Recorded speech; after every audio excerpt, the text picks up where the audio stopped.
Dito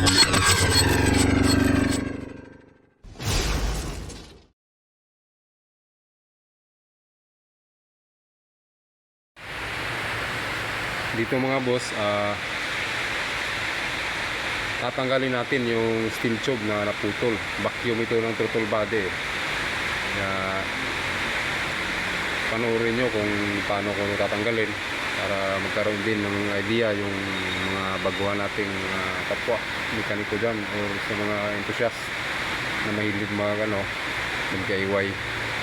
So tatanggalin ko to. Panoorin nyo kung anong gagawin ko dito. Yung makina po ito ng Mercedes-Benz na vintage 1969. Dahil ikakabit ko ito sa yung sasakyan na to, yan. Ikakabit ko yan dyan. Patanggalin ko muna to para pagkabit ko may kunti na lang yung gagawin ko. Titingnan ko dito lahat ng kulang dito. Gagawin ko muna bago isalpak. Okay? Tatanggalin ko itong mga boss dahil palitan ko ng bagong steel tube para makabitan ng hose. Vacuum ito eh. Tingnan natin kung, hindi ko pa alam kung saan to patungo, pero lalagyan ko muna ng bagong steel tube since may may manual naman ng boss ko ng makina na to. Titingnan ko yung diagram nun kung saan pupunta ang vacuum na to. Kasi ang makina to marami itong vacuum lines eh. Vacuum dito, vacuum ito, vacuum din ito. Ito alam ko sa distributor to, maraming vacuum to. Kaya kakaiba din ang makina na to kasi gasoline engine to, pero tingnan nyo may mga injection pump. Tingnan nyo yung injection pump nya. Ayan. Tapos ito ay ang kanyang mga fuel injector.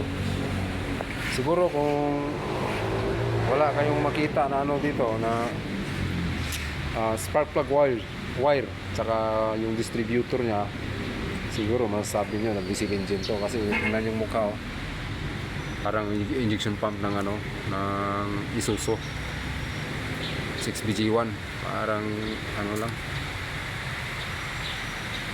pero kakaiba ang makina na to. 6 cylinder.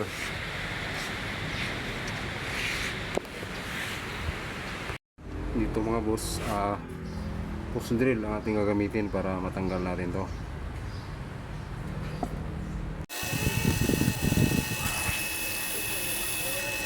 Ang ginamit ko pala na drill bit dito mga boss is 5/16 ang drill bit na yan. Tapos pagkatapos yan ay gagamitan ko mamaya ng hand-top na 10mm.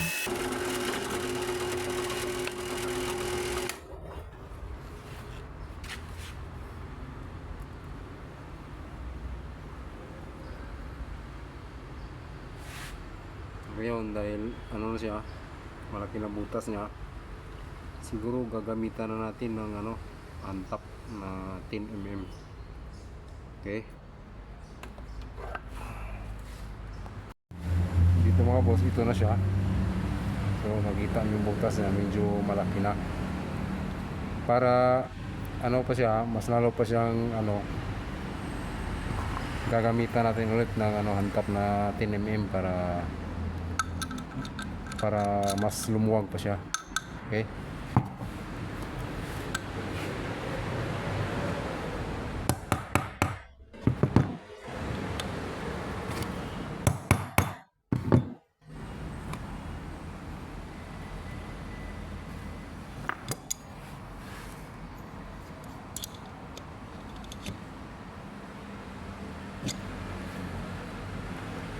Dandaan lang, siguraduhin lang natin na straight yung kanyang hand-top para hindi yung aluminum nya, baka masira tong aluminum na to.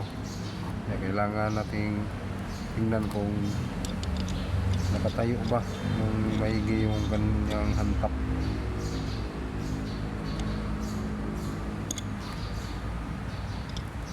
tingnan natin kung di ba tabingi yung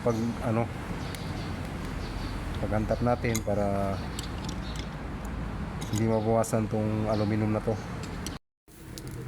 Hindi tayo gumamit ng antap handle dito mga boss dahil nawala yung namin handle nito, na misplace lang siguro, kaya vice grip na lang or adjustable lens ang ginamit ko.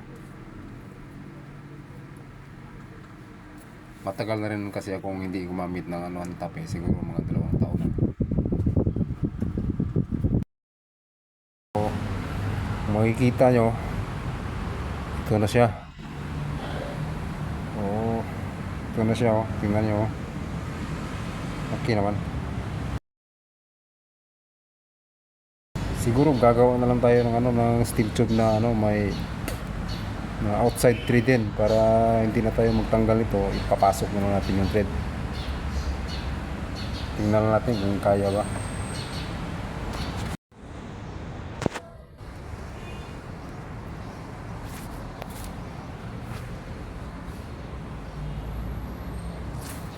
Ito na siya mga boss.